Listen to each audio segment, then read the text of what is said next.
Minister of Communications and Digital Technologies, Mondli Gungubele, was taken on a tour of Telkom's OpenServe data center facility, where he was given some insight into how the fiber business works. Gungubele says Telkom is a crucial partner for government in ensuring that the country's economic potential is realized from a digital connection perspective, and says given the potential benefits of their relationship, government is not considering selling its 40% stake in the company. For most of the 20th century, Telkom wasn't competing in the South African telecommunications market, it was the market. As a state-owned enterprise, it held 100% of the country's fixed-line telephone network. No rival was permitted to operate a competing wire or offer a competing service. The government backed that position completely, and for decades, South African homes and businesses had no alternative. That structure wasn't unique to South Africa. State-run telephone monopolies were standard across the world during that era. The logic was simple: building telephone infrastructure is expensive, and governments wanted a single entity to own and manage it.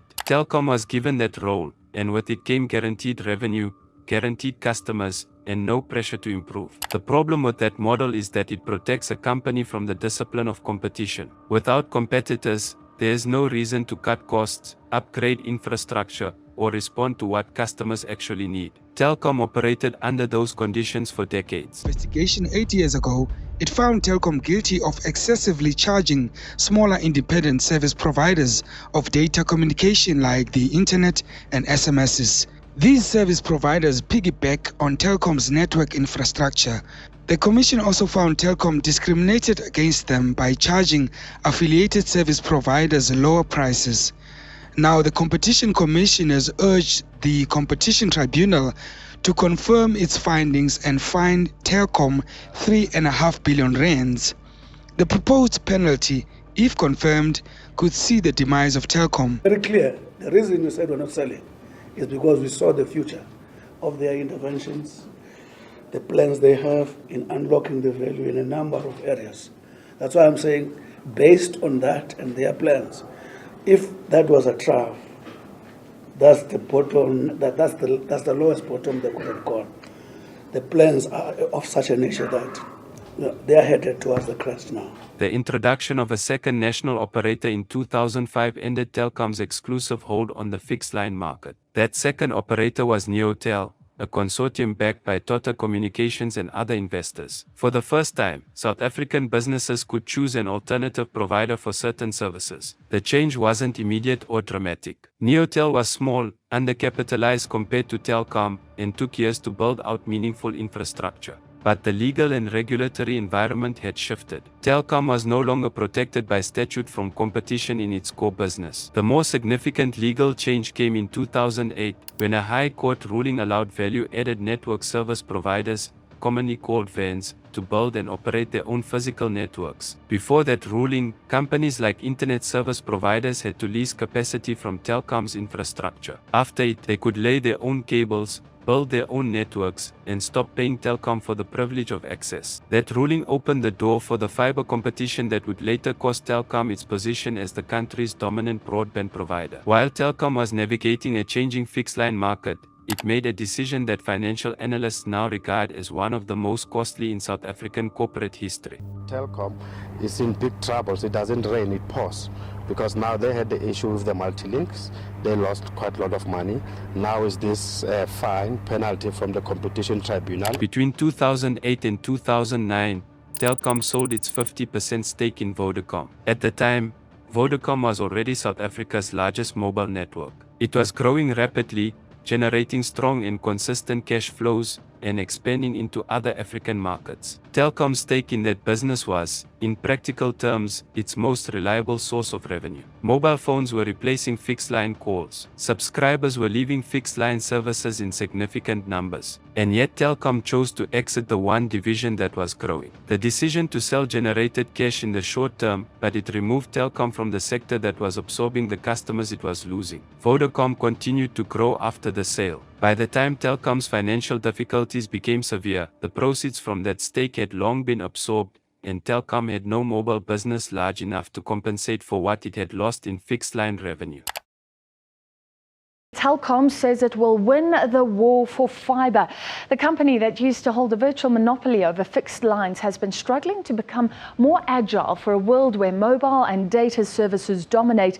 Telkom's fixed line network was built primarily around copper cables. Those cables connected the exchanges to homes and offices across the country, and for a long time they served their purpose. When broadband arrived, Telkom delivered it using ADSL technology, broadband signals transmitted over those same copper lines. That allowed Telkom to offer internet access without rebuilding its entire network. The limitation of ADSL is that speed and quality degrade with distance from the exchange. As video streaming, cloud services, and remote work increased the demand for higher bandwidth, ADSL became inadequate for a growing number of customers. The question has always been, can Telkom adjust in line with the world, basically? Yeah. Fixed lines are being dumped. Did this even surprise you? More than 6% over 1 year?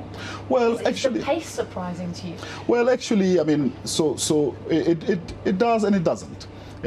Quite a number of the lines that actually have been discontinued are payphones. So people don't use payphones anymore, so we would have payphones in that number, and what we called prepaid. But also more and more, you won't see lines in our financials because we'll be bundling line and the services that we offer. So in future, you won't be seeing a line rental, but actually you'll be buying a wholesome service. So you're saying you're keeping some of those customers? Yeah, no, absolutely. So the customers remain. It's just that the way in which we are reporting the number is still a legacy of our past. So you've said that a priority is fibre to the home. Yeah. And Telkom and a lot of the big players were criticised for being behind the curve. A lot of small companies came in and sewed up suburbs. Do you feel like you're a contender in that fibre race right now? Well, I mean, Telkom will win the fibre war.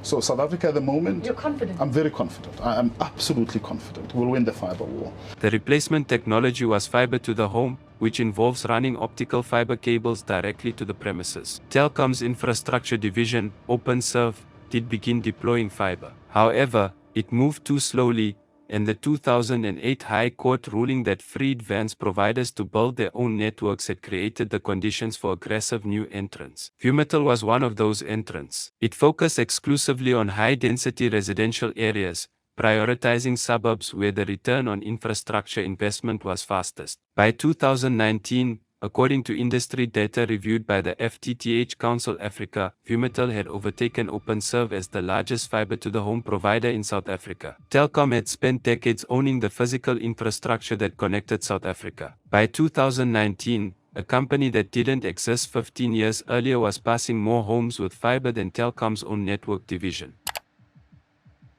Telkom's mobile journey started in October last year with ATA, aimed at the consumer. Fast forward 11 months later to the launch of Telkom Business, which is designed for the business sector. Another big step for Telkom in the mobile space. Most successful service providers of telecommunications are able to deliver the full suite of services. When I talk about full suite, I mean data, mobile data, fixed line data, mobile voice, fixed line voice. We always had this problem with the fact that we're unable to offer everything, because we couldn't bundle mobility into our service offering.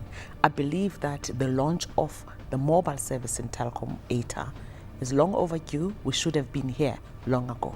Telkom had sold its Vodacom stake and needed a mobile strategy. The company launched its own mobile network in 2010 under the brand ATA. The network was later rebranded as Telkom Mobile, but the fundamental challenge didn't change with the name. MTN and Vodacom had been operating mobile networks in South Africa since the mid-1990s. By the time Telkom Mobile launched, those two operators had spent 15 years building tower infrastructure, acquiring spectrum, developing dealer networks, and accumulating tens of millions of subscribers. Cell C had also been operating since 2001. Telkom Mobile entered a market that was already mature and dominated by well-capitalized incumbents. It competed primarily on price, which attracted customers but compressed margins. Building and maintaining a mobile network is capital-intensive, and competing against established players while simultaneously trying to defend a declining fixed-line business placed significant strain on Telkom's finances. Telkom Mobile never reached the scale of MTN or Vodacom. It became a third-tier operator, larger than it once was, but not large enough to generate the revenue that could offset losses elsewhere in the business. The cumulative effect of the Vodacom sale, the fiber lag, and the mobile underperformance showed clearly in Telkom's share price. Between June 2019 and June 2024, Telkom's listed share price declined by approximately 75%. That decline reflected investor sentiment about the company's direction, its debt levels, and its ability to compete in a market it no longer dominated. The single largest accounting event in that period came in 2023, when Telkom reported a loss of 10 billion rand. Telkom has reported a 10 billion rand loss in the year that ended in March. That's from a profit of 2.6 billion rand reported previously. Hefty impairments, restructuring costs, and load shedding hit the company severely in the period under review. South Africa's third biggest mobile operator also warned it wouldn't pay dividends for a fourth year until further notice. The majority of that loss came from the impairment of its legacy copper network. An impairment means the company formally acknowledged that those copper assets were worth significantly less than what they were carrying on the books. Copper networks across the world have been losing value as fiber replaces them, and Telkom's were no exception. Writing down that value produced one of the largest single-year losses in the company's history. To be clear, that impairment was a non-cash charge. It didn't mean Telkom paid 10 billion rand out of its accounts. It meant that a large portion of what the business had been valued on was removed from the balance sheet. But it confirmed, in financial terms, what was already visible in the market: the infrastructure that Telkom had built its dominance on was becoming obsolete. To one of our top stories, planned job cuts at Telkom have shocked trade union solidarity. About 3,000 people will be affected. But for more, I'm joined by Morne Malan, a senior researcher from the Solidarity Research Institute. Now, Morne, thank you so much for your time. Just your perspective on an estimated 3,000 jobs that will be cut. Now, this, of course, Telkom saying is due to tough economic times. Yes, well, we acknowledge that there has been pressure with regard to profitability and with regard to their share price. We do, however, believe that retrenchment should always be a last resort and not a first port of call. Following the 2023 losses, Telkom's leadership implemented a restructuring program centered on cost reduction and asset disposal. The company conducted retrenchments, reduced its workforce, and cut operating costs across multiple divisions. The financial results were measurable. By the financial year ending March 31, 2024, Telkom reported a profit of 1.9 billion rand. That represented a significant swing from the prior year's loss and signaled that the cost-cutting program had produced results at the operating level. One of the more significant structural moves was the sale of Swiftnet, Telkom's mast and towers business. Selling that infrastructure generated cash for the balance sheet and reduced the company's capital obligations. Tower assets are capital-intensive to maintain, and selling them allowed Telkom to focus its spending on the network services side rather than the physical infrastructure side. This is consistent with a global trend in which telecommunications companies sell passive infrastructure to specialist tower operators and lease access back. According to Telkom's 2024 financial reports,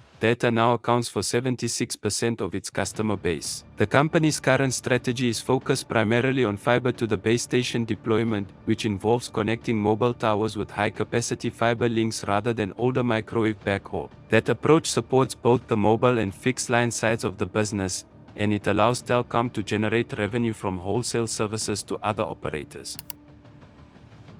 The South African government remains Telkom's largest single shareholder. As of 2025, the government holds approximately 40.5% of the company's shares. The Public Investment Corporation, which manages South African government employees' pension funds, holds a separate and smaller stake. Telkom is still a listed company on the Johannesburg Stock Exchange, and it still operates at national scale. But its position in the market is fundamentally different from what it was at the beginning of the century. It's no longer a monopolist with a captive market. It's a challenger, a company competing against Vodacom, MTN, Rain, Vumatel, and others in every segment it operates in. That shift matters because the tools available to a challenger are different from those available to a monopolist. A monopolist can set prices, restrict access, and extract value from a market it controls. A challenger has to offer better pricing, faster deployment, or superior service to win customers away from established competitors. Whether Telkom can sustain its recent profitability,